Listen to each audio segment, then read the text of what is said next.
Olá, boa tarde.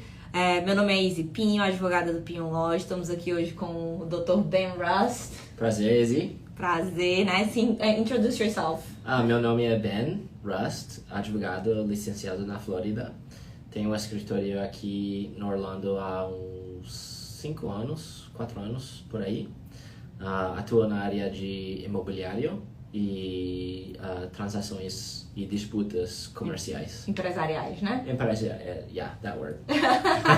Mas o português dele é excelente. Estamos muito obrigado. felizes que o Ben fala português. Temos alguns casos juntos e ele sempre assessora vários dos nossos clientes que têm problemas nessas áreas. Hoje a gente vai estar discutindo um pouco sobre direito imobiliário, né? E o impacto, problemas que o imigrante tem no seu dia a dia ao comprar e vender imóveis e investir em imóveis nos Estados Unidos. E para isso a gente também vai ter uma broker, que é a Rosana. Ela é super experiente na área dela, está no mercado há milhões de anos. Então, a gente vai poder fazer esse bate-papo e ver, né, todos os ângulos da transação. Tanto o nosso lado como advogado, o lado dela como broker. E conversar um pouco sobre as necessidades do cliente e imigrante. Então, deixa eu ver se a Rosana já está disponível. Senão, a gente vai conversando um pouco.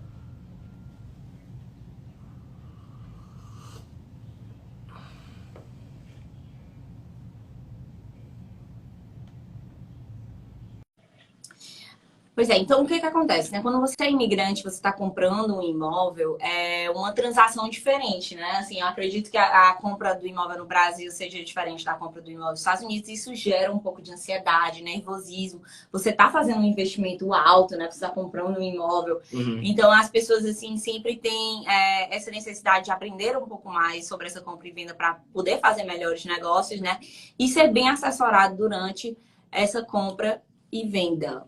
Então, vou chamar... É para chamar a Florida Connection, né? Então, vou chamar a Florida Connection.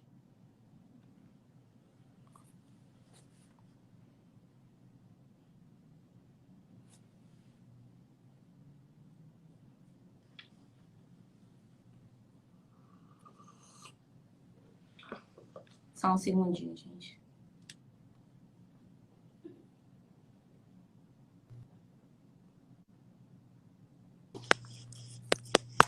Tô aqui.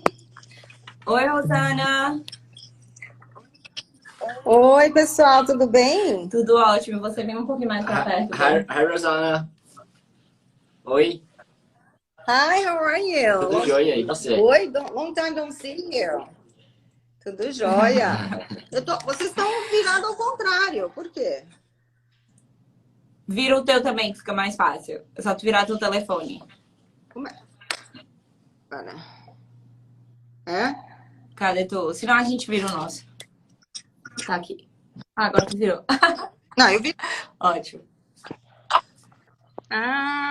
Mas aí você consegue ler as pessoas? Consegue, Nunca fiz assim. Tá tudo ótimo.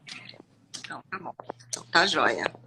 Então, gente, boa Estamos tarde prontos. mais uma vez. Estamos aqui com o Dr. Ben Rust, advogado de Real Estate e Business Disputes aqui em Orlando, Flórida, e com a Rosana, ela é broker da Florida Connection, que é uma empresa super bem respeitada na área de Real Estate. A Rosana se apresenta para todo mundo. Olá, gente, boa tarde. Eu sou uma americana brasileira, meus pais são brasileiros, nasci aqui, cresci no Brasil. Há 22 anos aqui em Paulo. Sou economista e trabalho com real estate já tenho a minha licença desde 2000. E a Florida Connection, que é a empresa, já tem mais de 10 anos, atuando principalmente com esse mercado internacional. A gente tem um time de uns 40 e poucos corretores hoje, e a nossa especialidade é trabalhar com estrangeiros, investidores. Então, muito obrigada para os dois aí por estar fazendo essa live comigo. Izzy, muito obrigada pelo convite, sempre muito legal trabalhar com você. Prazer. Ela é minha advogada em várias coisas da empresa já, principalmente a parte de administração de imóveis. Quando a gente tem uns problemas, a gente chama ela aí para ajudar. E é assim. E muito bom rever o Ben, que eu já conheço há bastante tempo também. Que bom. Muito obrigada, Rosana. A Florida Connection é uma empresa excelente, então se você está buscando comprar ou vender casa ou voltar para alugar, ou até negócios, né, Rosana? Porque tu também trabalha como compra e venda de negócios, né? Então, se você tem um negócio que você esteja com vontade de comprar ou vender, a Rosana também pode te ajudar. Isso, a gente tem uma equipe, a licença para compra e venda de imóveis estadual, né? A nossa licença do estado é a mesma para comprar e vender negócios. Só que a gente precisa ter uma especialização a mais, uns cursos adicionais. Então, eu tenho uma equipe que ela é menor, né? Um pessoal que tem um lado mais assim de negócios, de números, de finanças, e a gente acaba trabalhando com a compra e venda de negócios e franquias também. Então, estamos aí para ajudar no que precisar, principalmente nessa área de vistos, né? Muitos dos... e aí eles têm 2 advogados aí que não me deixam mentir. Nós temos o E2, que é um visto que é importante você investir num negócio aqui, e outros, né, Izzy? Vocês podem falar melhor que eu. Então, nesse aspecto, a gente também encontra negócios que qualificam para alguns tipos de visa. Sim, tem vários vistos que você tá... Não vários, né? Mas o E2, principalmente, seria um bom visto quando você está pensando em comprar um negócio e fazer esse negócio rodar nos Estados Unidos, que essa compra desse negócio pode levar a um visto. Se você se qualifica, a maior qualificação do visto é que você tem uma cidadania que tem um tratado de comércio com os Estados Unidos, por exemplo, a cidadania italiana. Então, é uma delas. Mas... Rosana, queria saber o que você está vendo lá no mercado agora mesmo, atualmente. Está bem apertado, como todo mundo está mencionando, ou como que você entende o mercado? No residencial? Residencial para investidor, as pessoas que estão querendo fazer como se chama? Say in English. The houses they buy for Disney, the short-term rentals. Vacation homes. Vacation homes, oh my gosh. Todo mercado. Foi manhã muito duro esta manhã, muito difícil, então desculpa meu português. Nossa, português é ótimo. Olha, todo o mercado residencial está extremamente aquecido. Tanto o residencial, pessoas que querem morar aqui, ou que querem ter uma casa na Flórida em regiões residenciais, quanto a regiões de férias também, né? A gente está vendendo muito, principalmente para americanos e muitos brasileiros que moram em outras regiões dos Estados Unidos, como Texas, Califórnia, que eu nunca ia imaginar que eles iam vir para cá. Estava vendo esta manhã que existe tipo 2 ou 4 milhões de casas que estão faltando de construir. Nos últimos 10 anos, eles underbuilt, não construíram o suficiente. Na verdade, por causa do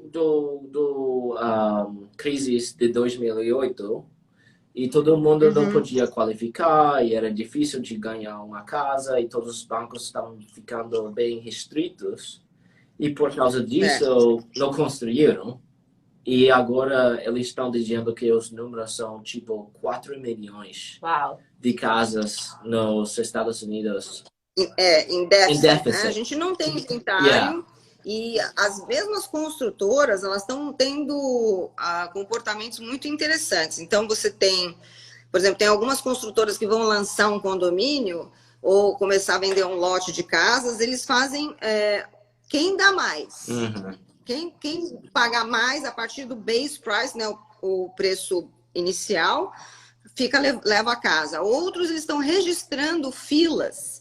Eu acabei de vender uma casa em Leesburg, também isso acontece. A gente está começando a expandir um pouco a área de atuação. Em vez de ficar só no Orange County e no Seminole County, a gente está começando a abrir para outros condados aqui na Flórida Central e próximo de Orlando.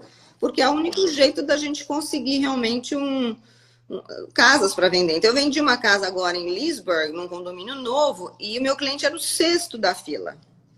Então, as pessoas se inscrevem. Aí, 2 acabaram comprando em outro condomínio, outros tiveram problema de financiamento, e ele acabou conseguindo comprar. Então, mas é um estresse, né? É um nervosismo. As casas que são usadas, que são revenda... a gente põe para vender hoje, a gente tem 10, 15 propostas. E muitos, os vendedores hoje estão eles estão com a faca e o queijo na mão. Então, eles, por exemplo, eles exigem, eles falam assim, tudo bem, você faz a proposta, mas não pode fazer inspeção. A gente não pode, não pode ser, não pode fazer extensão, mas não é que não pode fazer, mas ela não é contingente a inspeção, tipo, ou não é contingente a avaliação da casa pelo banco, né? O appraisal. E os contingentes, então, isso refere ao depósito, normalmente, né? Se o depósito seria, assim... Se o depósito está devolvido, não devolvido, essas coisas. Ele é devolvido. É claro que o corretor tem que saber fazer o contrato. Exato. Né? Então, vamos começar a conversar um pouco exatamente sobre... vamos começar com a venda do imóvel. Daí a gente explica um pouco do contrato, explica um pouco do FIRP e depois os problemas que poderiam vir a acontecer caso essa venda não foi feita de uma maneira correta ou não, você não prestou atenção em certas coisas que você deveria, esse tipo de coisa, certo? A gente tá com esse próprio exemplo que ele perguntou, e eu tô falando que hoje nós estamos sem casa para vender. Aconteceu recentemente um cliente nosso pôs a casa à venda. E aí ele percebeu a quantidade de ofertas que ele tinha, tal. Aí ele realmente aceitou uma oferta, estava o contrato executado já. Aí ele falou, não vou vender mais. Não quero vender mais. Vou para valorizar mais. Como a gente explica para esse seller que ele está em contrato, esse vendedor, ele tem um contrato. E quais são as perdas que ele pode ter, né? Os prejuízos que ele pode ter. Então, assim, o que eu começaria dizendo para o meu cliente, né? Se ele fosse o vendedor, eu diria que, primeiro de tudo, nos Estados Unidos, a compra e venda de uma casa, ela é considerada uma compra única. Então, é uma compra específica e especial que ela não pode ser substituída ou transferida para, vamos supor, estou comprando uma camisa verde, mas agora eu quero uma camisa azul. Essa mudança de ideia numa compra e venda de uma casa, ela não existe. Uma vez que você assinou um contrato, se entende que aquela propriedade ela é única e que aquele contrato ele é válido mesmo se você teve o que a gente chama, né, de buyers ou sellers cold fee. Ou seja, você decide no meio da compra ou da venda que você não quer mais vender. Então, você tem que observar o que está escrito no contrato. O primeiro passo que eu diria para o meu cliente vamos ler o seu contrato e vamos ver quais são as obrigações que o comprador ou o vendedor tem dentro daquele contrato. Começa com a ideia de que propriedade é única. Sim. E a maior consideração é location. Eles dizem isso 3 vezes. Location, location, location. Location, location, location. Então, não pode substituir uma casa de Orange County para Osceola County. Mesmo assim, que são construídas da mesma época e mesmo... Até mesmo se elas forem construídas uma do lado da outra, dentro da lei, elas são propriedades únicas e que não podem ser simplesmente substituídas. Então, isso é uma das observações mais importantes dentro do contrato. Mas o dono, o brasileiro, ele fala assim, mas a casa é minha, eu desisti, não quero mais vender. E pra gente... só que aí dentro do contrato que ele assinou, normalmente tem buyer's obligations and then seller's obligations, né? Então, as obrigações do vendedor e as obrigações do comprador são observadas dentro daquele contrato. Uma vez que você assinou, mostra a sua intenção de vender. Aquela pessoa que estava procurando uma casa, ela provavelmente parou de procurar uma outra casa ou perdeu, né, uma outra oferta que ela fez em uma outra casa pela sua intenção de vender aquela casa para aquela pessoa se tudo estiver dentro da ordem. Então... E algumas vezes está escrito os danos para cada um, são as obrigações e o que acontece se não cumpre. E nesse caso, o vendedor não está querendo mais. Possivelmente o contrato disse que pode receber o que se chama specific performance. Sim. Which is forçar o vendedor de vender a casa. Não é...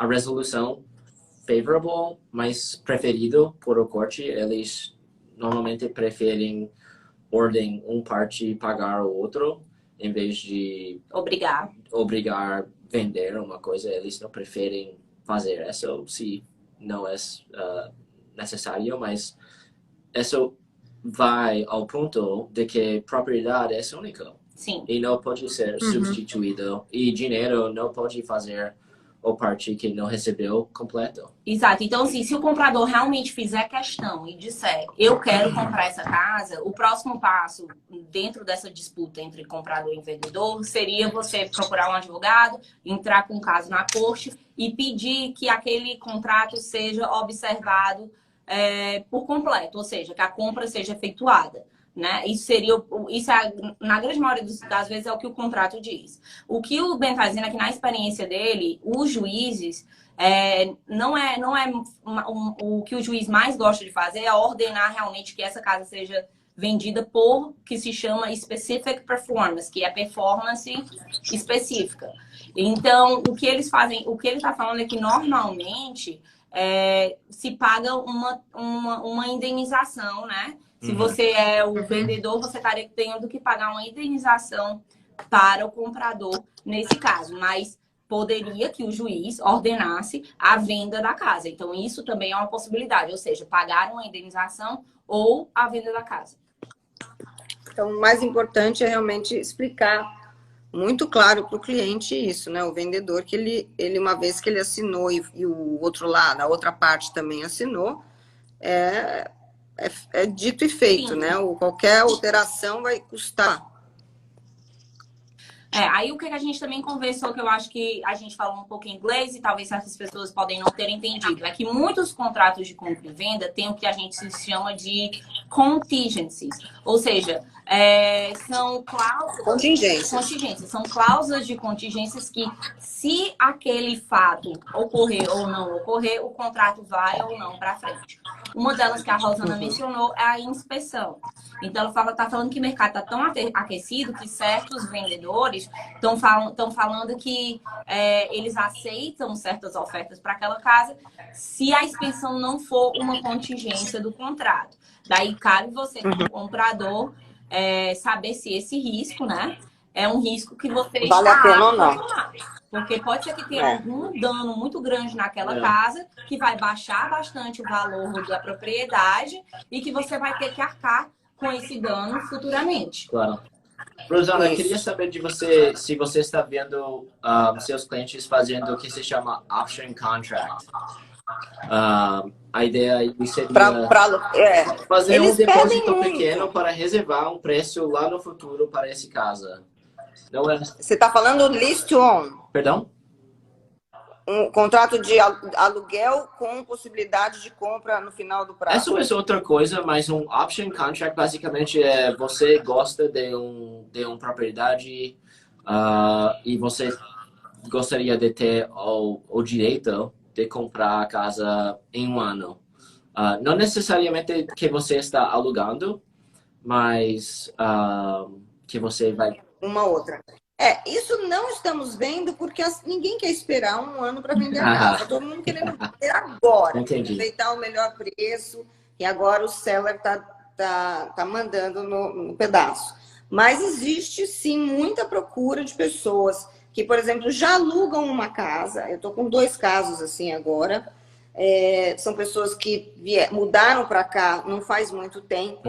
Inclusive, muita gente veio para cá, acabou ficando preso durante a pandemia, né? Então, eles estão agora tanto interessados em comprar negócios, que vão ficar e vão fazer um visto diferente, quanto pessoas que gostaram da casa que eles alugaram e agora eles querem, não estão prontos ainda para comprar, precisa ter 2 anos de imposto de renda ou alguma coisa que está faltando, juntar um dinheiro. Então, eles não dá para a gente renovar o nosso contrato de aluguel, mas com opção de compra. Entendi. Então, e tem bastante gente interessada. São outras coisas. E até a gente fala, claro que dá, mas aí a gente tem que realmente ter um advogado para fazer um contrato adequado, uma vez que o nosso contrato ele é bem básico, né? Bem padrãozão. E eu falo, a gente só preenche as lacunas, né? A gente Sim. só aprende. Então, já que a gente está falando dessa parte de contrato de compra e venda, eu tenho algumas coisas para falar sobre isso, né? O contrato de compra e venda normalmente utilizado na Flórida é o contrato FAVA, é um contrato padrão, né? Que é oferecido pelo Real Estate, como se fosse o órgão de Real Estate daqui.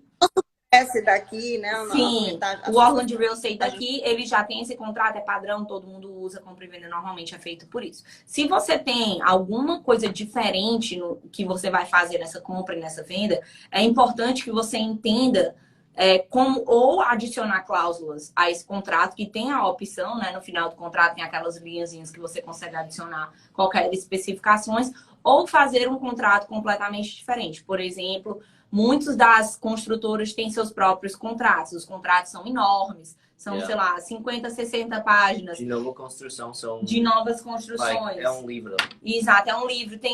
Muitos dos nossos clientes que são imigrantes, eles não leem o contrato, não sabem exatamente o que está escrito.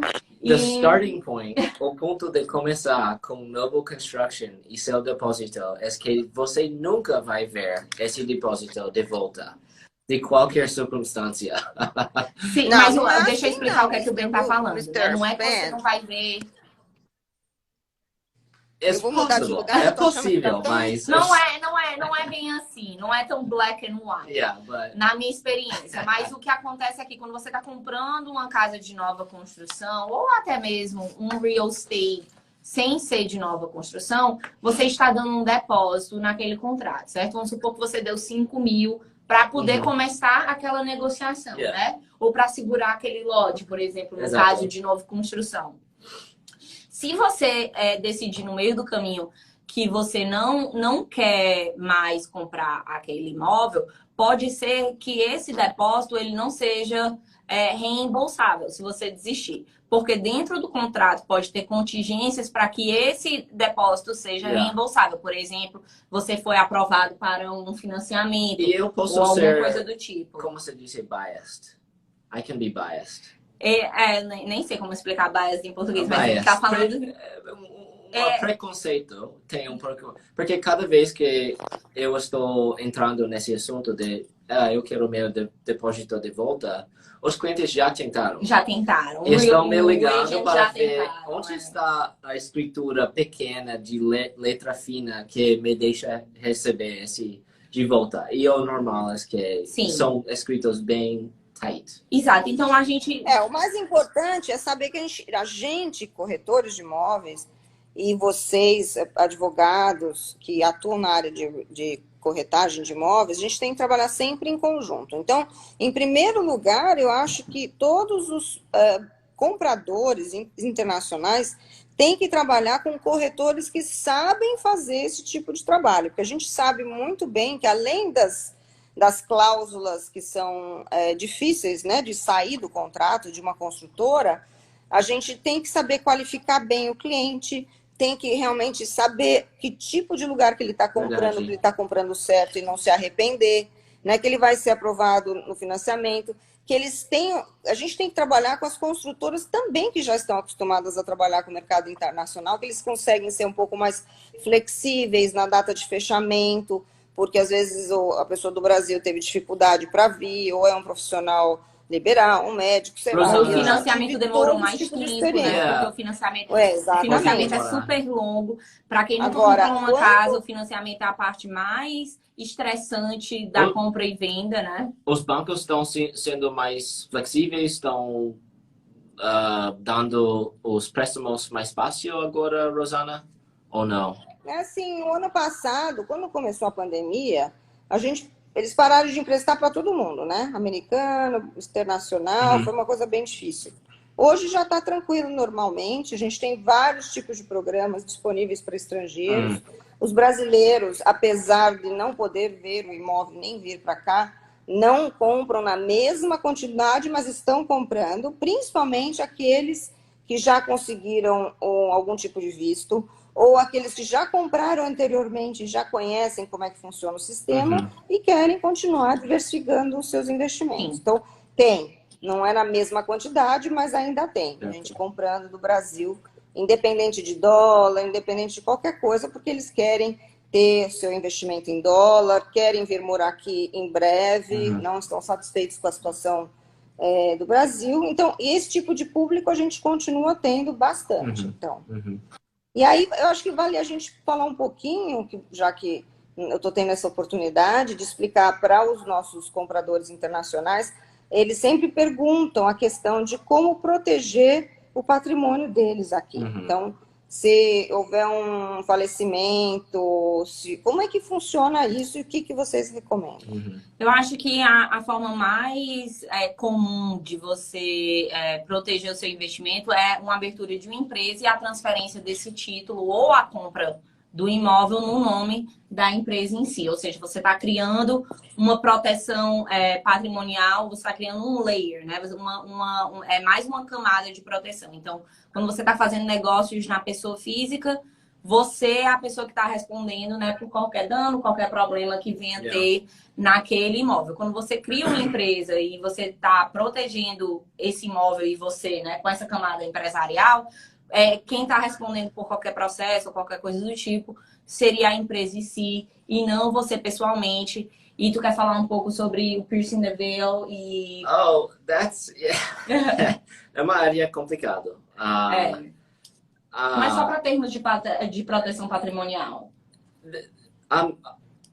Existe uma ideia que está na nossa Constituição da Flórida que se chama Homestead. E Homestead é uma proteção legal que basicamente diz que nenhum creditor, uma pessoa que você deve e ele tem um julgamento contra você, pode... Se você mora na casa. Se você mora na casa e você é Florida resident. Sim. Pessoa que não tem green card, algumas vezes, que eu entendo, é que eles não podem receber essa proteção. Sim. Então, essa é uma das coisas que é beneficial. Então, se você está comprando uma casa e você mora na Flórida e você tem uma residência permanente na Flórida, propósitos imigratórios, não só que você está aqui como estudante ou alguma coisa do tipo, você pode aplicar para o homestead. Essa é a maior proteção patrimonial que você pode ter dentro da lei da Flórida. Mas é difícil você não está protegido com a lei da homestead se sua casa tem um título, está titulado em LLC. Sim.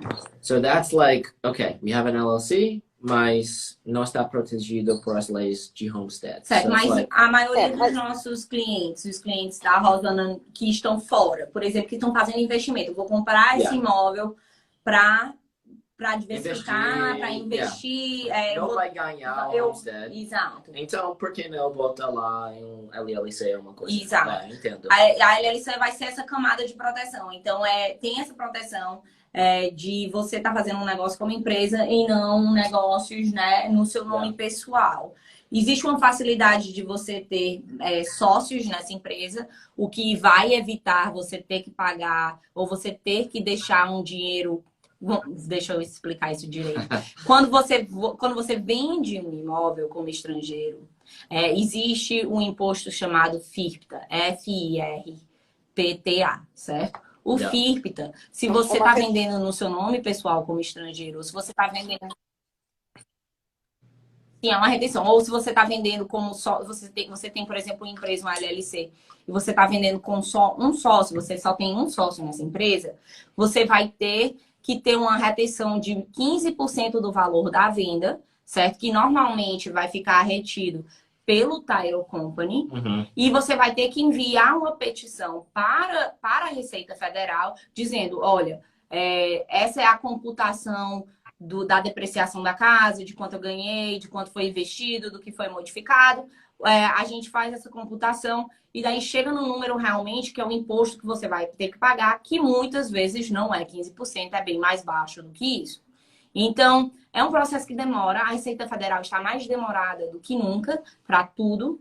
Então, Demora sair, demora você ter um alvará de quanto é realmente que você vai receber de volta desses 15% ou não. Mas a LLC com mais do que um sócio evita esse processo de FIRPTA na hora da venda do imóvel. Então, na minha opinião... A gente está falando de duas situações bem diferentes, né? Do homestead, do LLC. Acho que a gente podia explicar para os nossos ouvintes aí que você comprar um imóvel em nome de uma empresa, ela é válida para o investidor que não vai morar na casa. Ele vem passar férias, ele vai alugar para terceiros, ele vai alugar no curto prazo, ele vai alugar no longo prazo. Na casa. Sim, você pode viver. E mesmo assim, porque o homestead você também tem que ter uma legalização a méritos de imigração. Então, assim, se você está aqui com visto de estudante, por exemplo, certo? Que tem muitas pessoas que investem não vai ter direito ao homestead. Exato, vem para cá com visto de estudante e passam uns por 4 anos aqui estudando ou mais, né? Dependendo do caso. Mesmo se você está com visto estudante, você não é capaz de aplicar para uma homestead ainda, porque você não tem essa residência imigratória, né? Final, realmente, um green card aqui. Então, você não vai conseguir aplicar para um homestead. Então, talvez a LLC seja uma boa opção para você, porque pode ser que você queira vender nesse meio termo, né? Pode ser que você queira fazer uma transação com essa casa e você vai ter que passar por essa retenção de 15% FIRPTA, porque você é considerado um estrangeiro. Então, esse trâmite aí de colocar o imóvel embaixo de uma empresa pode ser que funcione para você. Sempre converse com os profissionais para saber qual é a melhor opção. Outra vantagem que eu vejo... Desculpa. Não, eu ia só falar para você que a minha linguagem com os meus clientes, o que a gente explica do FIRPTA é que quando você tem um lucro imobiliário, todo mundo tem que pagar um imposto sobre aquele lucro imobiliário. E que o governo, né, o IRS, o Imposto de Renda americano, ele não quer correr o risco de um estrangeiro vender o seu imóvel, ir embora com o dinheiro e não pagar o imposto sobre o lucro imobiliário. Então, o que ele faz? Ele criou essa retenção temporária. E aí, como você falou, você faz uma petição junto ao fisco, explicando, olha, eu comprei por tanto a minha casa, estou vendendo por tanto, tive esse lucro, tive essas despesas, gastei com isso, com aquilo, pelo outro, sobrou isso de lucro líquido e é sobre isso que a gente vai pagar o imposto. Exato. E aí, eles liberam o dinheiro que foi retido, o restante para o cliente. E as experiências que a gente tem, que na maioria das vezes eles não pagam nada, porque... Você desconta todo o trabalho de cartório, todo o trabalho de corretagem, todo o trabalho de a depreciação do imóvel, todo o trabalho de manutenção, todas as despesas que você teve e acaba ficando bem pouquinho isso para o investidor comum, né? Assim, pelo menos. Sim. Na minha experiência também, Rosana, na minha experiência também, às vezes você não paga nada, às vezes você paga um pouco, entendeu? Pode ser que seja bem pouco, pode ser que seja nada, então depende, lógico, dos seus investimentos na propriedade, né? De quanto você ganhou, de quanto você gastou, cada caso é específico. Mas, na minha experiência também, dos 15% que foram retidos, bem pouquinho você tem realmente que pagar para a Receita ou nada e você recebe esse dinheiro de volta. Mas podendo evitar... E é bom falar isso, se você, em compensação, você está com a empresa em nome de uma LLC, né? De uma empresa... com 2 ou mais sócios, não pode ter um sócio, você acaba não precisando pagar fazer essa retenção. E daí você também está diminuindo os custos, né? Porque para fazer essa petição do FIRPTA, você vai ter que pagar um profissional para fazer para você. Porque não é tão simples, exatamente, né? Então, você ainda vai ter esse custo de pagar um profissional para fazer essa petição para você né? E ter que passar por meses e meses de espera, porque a Receita Federal, nesse momento que a gente está conversando, está bastante devagar, está demorando meses para que eles realmente lhe digam, olha, dos 5 mil eu vou ficar com $100, dos 5 mil não precisa pagar nada, você pode receber todo de volta. Então, tem esses adicionais. Quando a casa... Você é um estrangeiro, é uma propriedade de investimento, a casa está no LLC com 2 ou mais sócios, você consegue evitar esse FIRPTA. Eu acho que é importante que os nossos ouvintes, né, que são estrangeiros, saibam disso, porque é uma opção que você tem. Eu também acho que quando você, agora para caso de morte, né, que tu mencionou, Rosana, que é um outro benefício da LLC, é que, vamos supor que você tenha dois sócios, cada sócio tem 50% do valor, né, que já foi investido nesse imóvel, né? Quando você... Vacation. Vacation home. Mas quando você, vamos dizer que um dos sócios faleceu. Right. Agora, o que eles vão pagar, né? O imposto sobre a morte que eles vão pagar é sobre os 50% desse um sócio. E não sobre o valor total já investido. Uhum. Então, isso também reduz a carga de impostos que você tem que pagar quando algum dos sócios vem a falecer. Uhum. E também, na minha opinião, facilita a transferência, né, de cotas. E vamos supor, agora eu quero passar todas as minhas cotas para o meu filho. Isso é só uma transferência de cotas. Eu não tenho que transferir título, registrar título, pagar a taxa sobre o valor restante do mortgage, né? Uhum. E aí todos esses tipos de coisas, porque você está fazendo uma transferência de cotas e não necessariamente uma transferência de título. Uhum. É isso aí, muito bom. Muito bom, é isso mesmo. Esclareceu muito essa parte. Isso eu acho que é fundamental o pessoal saber sobre essa questão de... E a questão do homestead, que eu acho que a gente podia mencionar, é que muita gente que comprou casa no passado, em nome de LLC, hoje eles já têm o green card, estão morando nesta casa, eles têm que fazer uma mudança de titularidade para se beneficiar desse incentivo do homestead, que é você, além de pagar um imposto predial menor, né, você recebe um crédito, basicamente. Você paga menos imposto predial do que o estrangeiro, né, o que é o residente com green card, o americano. Você, além disso, você também tem essa proteção que ele falou, quer dizer, se caso acontecer uma desgraça na sua vida, você ficar devendo para qualquer... menos o banco. Menos o banco. Menos o financiamento. Financiamento da sua casa. Mas ele pode colocar um lien na casa, mas ele não pode tirar da casa, te despejar. Existem algumas exceções, são enumeradas. O banco, a workman. So, uma pessoa que vem, faz trabalho lá na sua casa, se você não paga essa pessoa, ele pode foreclose em sua casa que tem o Homestead Protection. Certo, agora vamos explicar o que é foreclosure, né? Que eu acho que é um segmento do que a gente está conversando. Caso alguma dessas coisas que o Ben falou, ou seja, você não pagou o seu financiamento, ou você não pagou alguém que foi fazer uma remodelação da sua casa, eles podem entrar com uma petição na corte e forçar a venda da casa para que eles sejam pagos, né? Ou seja, se você não pagou o seu financiamento, ele pode forçar a venda da casa para que esse dinheiro da venda pague o que foi emprestado, a dívida. E eu acho que um dos mais importantes de ser citados aí, desse risco que o morador tem, o investidor tem, é o não pagamento do condomínio. Também. Porque o HOA, o condomínio, ele pode forçar a venda da sua casa para receber condomínio atrasado. E a gente sempre... Thank you, Rosana. That's a big one. It is. That's a big one. That's That's what I do for a living.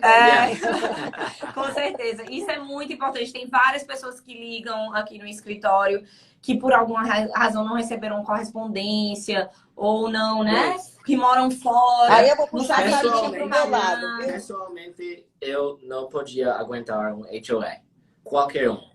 Tem os benefícios, são legais, são protegidos, tem um portão lá na frente, mas para mim é uma coisa que... Pessoalmente, para um comprador da sua casa, né? É como uma máfia, ok? Eles controlam... Mas quando você fala isso, Ben, porque não tem alternativa, eles vão morar onde? I know. Todo lugar tem. Ele quer que todo mundo compre um terreno, construa uma casa. Ele tá trabalhando contra mim, como assim? Não, eu entendo, Rosana. Mas uma coisa que é importante, agora eu vou puxar a sardinha pro meu lado, é o seguinte, muita gente... não quer pagar uma administração. Então, a gente, por exemplo, está morando no Brasil, agora estão sem poder vir para cá e deixa a casa fechada. Tem vários riscos. Um deles, que eu aprendi com o pessoal de seguro, aliás, com a Ana Regina, minha amiga, Se a gente administra, a gente não adianta simplesmente pagar para a gente tem que fazer vistoria na casa. Sim.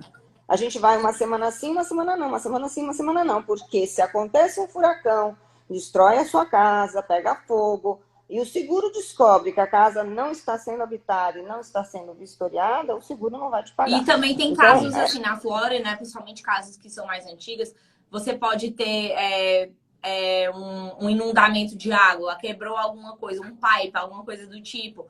Aí tem água por todo o seu chão, por tudo isso. Ninguém foi lá, ninguém viu o que aconteceu. Ou, por exemplo, veio uma tempestade e começou a descer água do telhado e criou mofo na casa inteira. Tudo isso aqui na Flórida. E vamos supor, você deixou o ar-condicionado desligado e causou vários problemas. Então, eu concordo com a Rosana. Eu sempre digo para todo mundo que se você vai ter uma casa em algum lugar do mundo, principalmente aqui, e você não vai estar vindo para cá constantemente, você precisa ter alguém fazendo o gerenciamento da sua casa. Mm-hmm. Yeah, this would be the area of área de first party claims. E voltando a essa questão do condomínio, a gente tem uma rotina dentro do escritório, porque nós pagamos, muitas vezes eles querem, a gente que paga o condomínio para os nossos clientes, porque muda o valor, eles não ficam sabendo. Às vezes, em alguns lugares, existem 2 condomínios, tem um condomínio daquela... Cortou um pouco, Rosana, repete. Hã? O que é? Cortou um pouquinho, dá para repetir? Deu uma cortadinha na internet.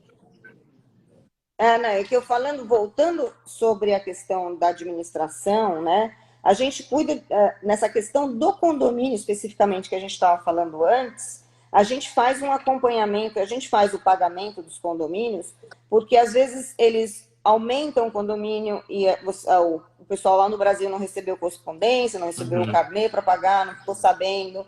Às vezes tem 2 HOAs, às vezes tem 2 condomínios que você tem que pagar, uma taxa para o condomínio que você mora e uma para o bairro ou para uma master plan, né?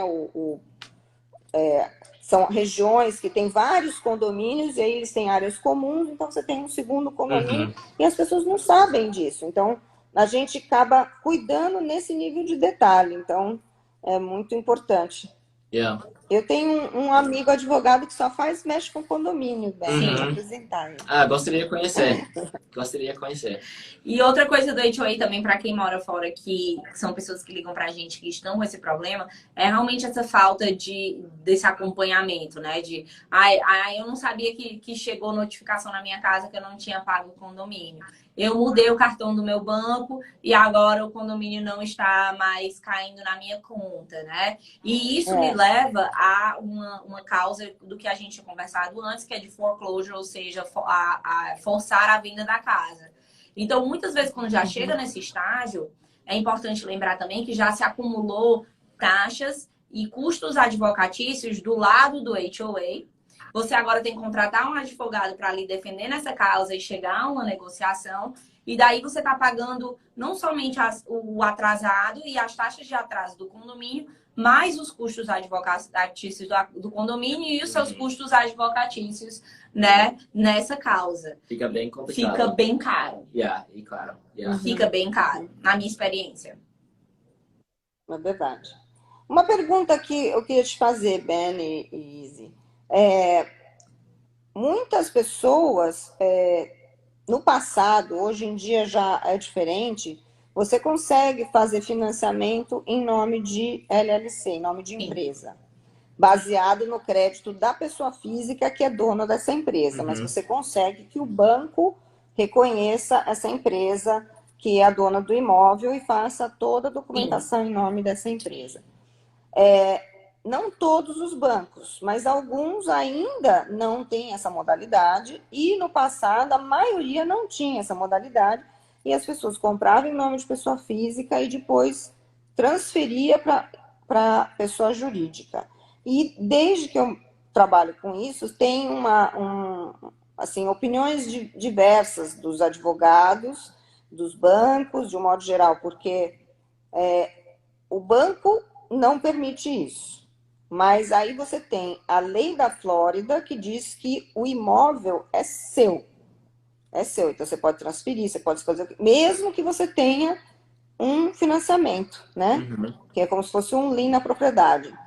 Como é que vocês veem isso? Recentemente, uma cliente, isso é recente, uma cliente comprou em nome de pessoa física e aí ela queria passar para nome de pessoa jurídica. E eu fiquei na dúvida, pode, não pode, ela perde o title insurance, ela perde, ela vai ter problemas com o banco. Como é que vocês veem isso? Como é que vocês podem nos ajudar? Na minha experiência, a maioria das vezes você não tem. A gente nunca passou por uma situação no qual a gente teve um problema com o banco, portanto, que o financiamento é pago em dia. Mas, disso sendo dito, eu diria que é importante que você talvez fale com a pessoa que fez o seu financiamento para pegar uma permissão do banco para fazer essa transferência. Isso é o que a gente sempre indica para os nossos clientes.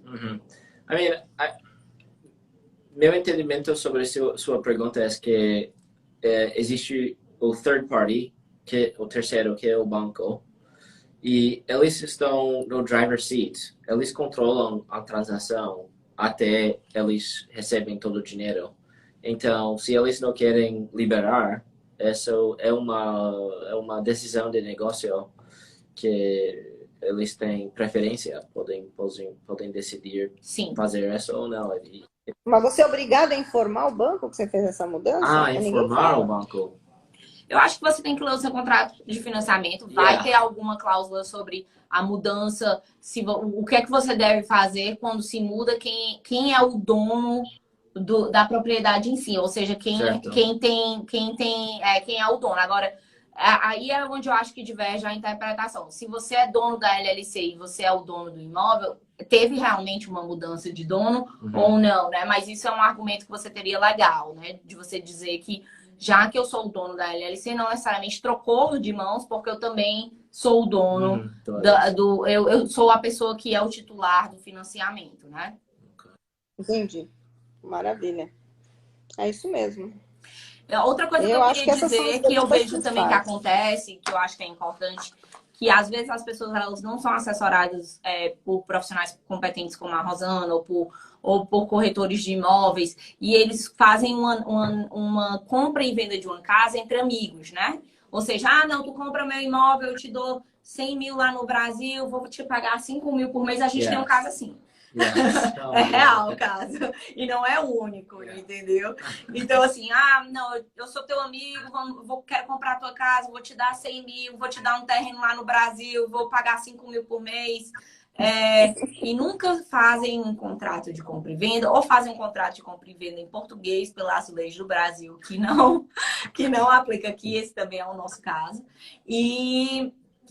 E daí a pessoa decide que não, agora você não está mais comprando minha casa, independentemente dos 150 mil que você já me deu para compra dessa casa, né? Daí gera grandes problemas. Nesse caso, a gente ao menos tem um contrato que é em português e que a gente consegue né?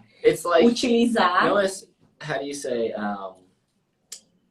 it's not insurmountable, but it is difficult. Ele tá falando que não é impossível, mas é difícil, né? Porque, não é impossível você reaver a compra desse negócio, mas é difícil porque, agora, de novo, em vez de você ter feito os passos corretos, né? No momento da compra e venda, você agora tá precisando entrar com um processo na corte, né? Por meios jurídicos que podem demorar um tempo, que talvez você tem um problema em realmente continuar o caso que a pessoa mora no Brasil ou alguma coisa do tipo, e você está fazendo mais investimentos para que você possa reaver aquele imóvel, ao invés de ter realmente do início, ter se preservado, ter feito uma negociação mais formal, que te levaria a um resultado mais rápido, mais prático, e você gastaria menos dinheiro. Sobre esse ponto de um contrato em português, eu entendo que todo mundo não está conversando em inglês e tem alguns problemas, mas realmente é boa ideia ter pelo menos uma cópia de seu contrato traduzido e concordado em inglês. Assinado a versão em inglês. Aqui a ideia em português, mas aqui a cópia em inglês, que foi feito por um tradutor. E essa é a cópia que vai ser utilizada se for necessário executar. Alguma disputa. E melhor não citar leis federais lá no Brasil, que não tem nada de que aplicação Exato. aqui, só dá confusão, né? Então, assim, se você vai fazer uma transação de compra e venda, eu diria, contrate um advogado para escrever o seu contrato, né? Se você vai fazer essa transação que você talvez não vai utilizar um agent, né? Um broker, um title company. Outra coisa que também é importante se você está fazendo essa transação, né? Sem ser muito formal, é que você não está fazendo a análise do título. E a análise do título é muito importante, porque você tem que saber o que é que você está comprando, né? Você está comprando uma casa que tem impedências, você está comprando uma casa que tem um seguro de título. Um seguro de título também. Não necessariamente o título está perfeito, mas o seguro de título é o instrumento que... O pessoal não entende isso que a gente fala desse jeito. Vocês têm que explicar essa parte de que a escritura do imóvel, a escritura e a titularidade do imóvel, ela tem que ser pesquisada, se é da pessoa mesmo, se não tem nenhuma pendência de contas antigas, de que não foram pagas e puseram uma hipoteca no imóvel, e que no Brasil a gente chama de certidões negativas. O cartório de lá vai procurar se tem, e você tem que comprovar com certidões negativas que está tudo limpo, o título, a titularidade, a escritura, está tudo lavrado, bonitinho, está certo, e que o imóvel realmente está livre para ser vendido. Okay. Né? Explicando em outras palavras, que quando a gente fala nos Estados Unidos é diferente. Nos Estados Unidos eles fazem essa busca para ver se não tem nenhuma pendência de dívida, eu já peguei dívida de água antiga que a pessoa não pagou, isso fica lá, você tem que pagar para poder se liberar, ou de condomínio, tudo isso que a gente já comentou, mas aqui eles vendem um seguro. Na hora que você está comprando o seu imóvel, você está comprando um seguro de titularidade, que se acontecer um problema futuro na titularidade, na escritura do seu imóvel, esse seguro vai ser utilizado para corrigir esse problema. Sim. Yeah. Mas so it's a little like the opposite. Basicamente, eu aposto aqui, você não está provando um negativo, você está dizendo, o título está como está, eu fiz uma pesquisa, mas se existe um problema, existe esse seguro que me protege. Uma outra coisa que vocês podiam explicar muito, assim, porque no Brasil, por exemplo, as pessoas registram o imóvel por valores diferentes para pagar menos imposto. Então, ele pagou 500 mil, mas ele registrou por 200 no órgão público. Isso aqui, às vezes eles perguntam isso para a gente, mas aí eu vou pagar mais imposto, o imposto predial vai ser mais alto e tal. Isso aqui não é possível de ser feito. Não. Então, it's like people play games, pessoas sempre jogam jogos, eles querem manipular. E existe áreas de manipulação, mas o normal é que está controlado por um title company e o title company está independente. Eles não têm nada de ganhar, nada de perder. Eles são parte do sistema histórico do nosso país, de como que foi criado nosso sistema de transferências. E, basicamente, eles são o intermediário que cuida da transação. So, that's the general, a ideia geral. E o title company, ele não tem, como o Ben disse, benefícios para estar mentindo, né, no momento que está colocando a compra e a venda. E se você quer receber aquele valor que está naquele documento, você tem que colocar o valor correto. Né? Então, assim, se eu estou comprando por 200 mil e eu quero receber aquele valor naquele momento da negociação e da transação, eu tenho que colocar aquele valor correto se eu fosse o title company. Se eu mentir, eu tô cometendo uma fraude naquela transação e eu posso sofrer problemas por causa disso. Tem alguma pergunta aí? Não tem nenhuma pergunta, mas todo mundo está dizendo que tem sido bastante esclarecedor e que tem aprendido muito. Muito obrigada a todo mundo, né, que escutou a gente. Se vocês tiverem alguma dúvida, vocês podem mandar para mim. E eu pergunto tanto para o Ben quanto para a Rosana e a gente pode responder qualquer dúvida que ficou.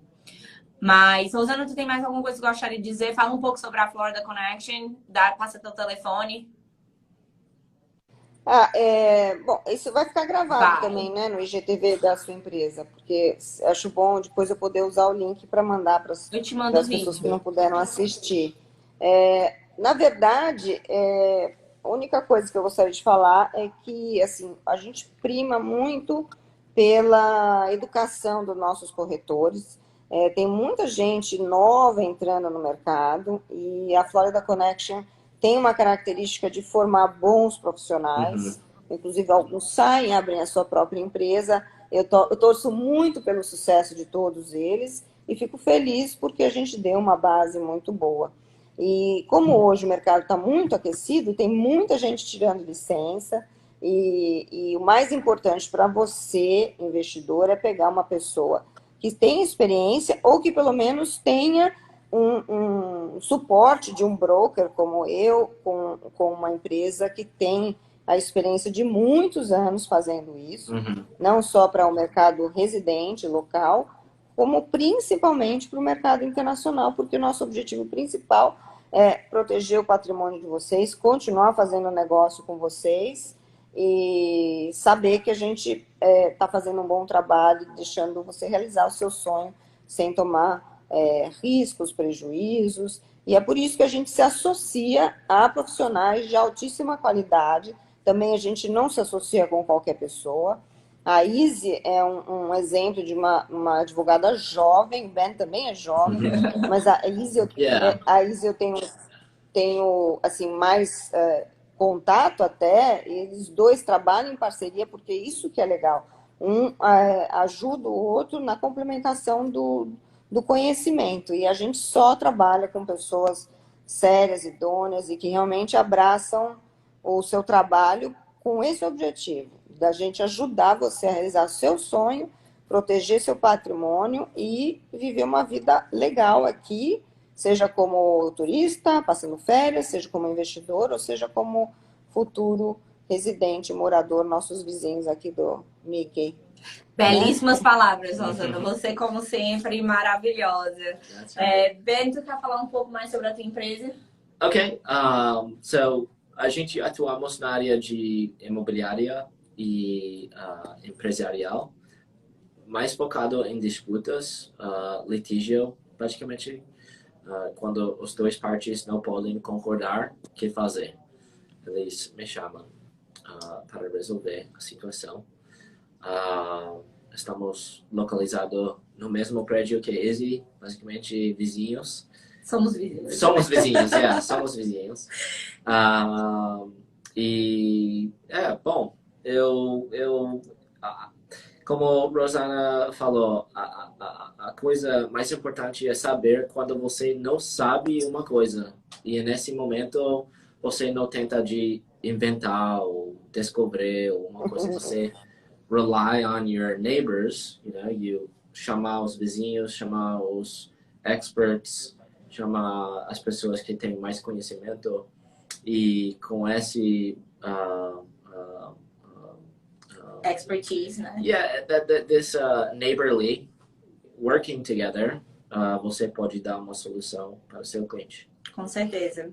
E meu nome é Izzy Pinho, para os que ainda não me conhecem, eu sou advogada da Pinho Law e nós trabalhamos com imigração e direito empresarial.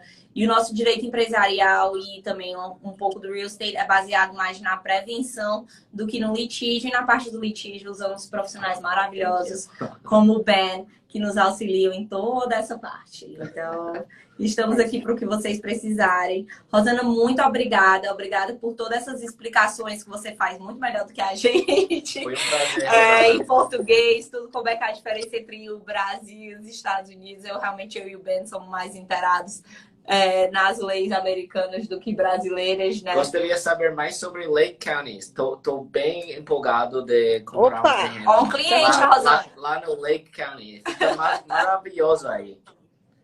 Perdão? Maravilha. Alright.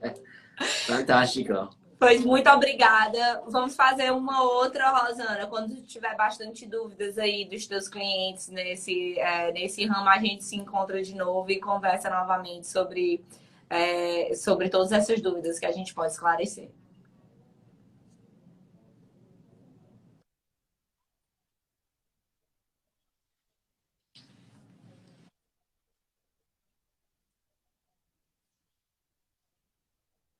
Uau!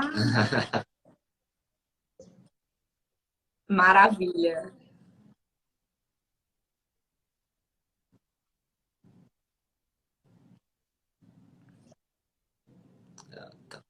Tá.